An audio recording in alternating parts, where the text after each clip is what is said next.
Dobbiamo fare il possibile sotto ogni profilo per supportare, tutelare, difendere questa infrastruttura. Cyberattacchi e hackeraggi, rischio di fuga di dati o paralisi dell'infrastruttura. Sarà implementata la sicurezza del MOSE grazie al protocollo d'intesa tra la Polizia di Stato e il Consorzio Venezia Nuova MOSE per la prevenzione e il contrasto di crimini informatici sui sistemi critici dipendenti dallo stesso consorzio.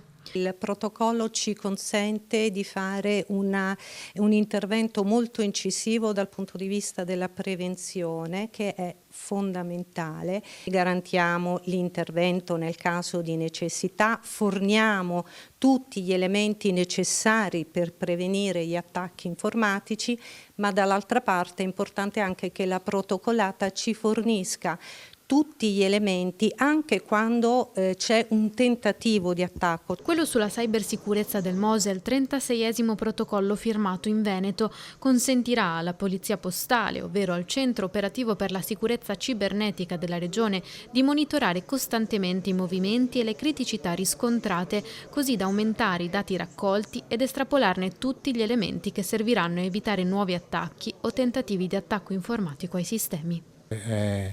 Uno degli ultimi tasselli per preparare l'opera da consegnare allo Stato, visto che l'opera è conclusa e sta funzionando, e nell'arco di quest'anno faremo la consegna all'autorità per la laguna. Della criticità della situazione a Venezia in relazione all'acqua alta ed è per questo che il MOSE viene considerato tra le infrastrutture critiche.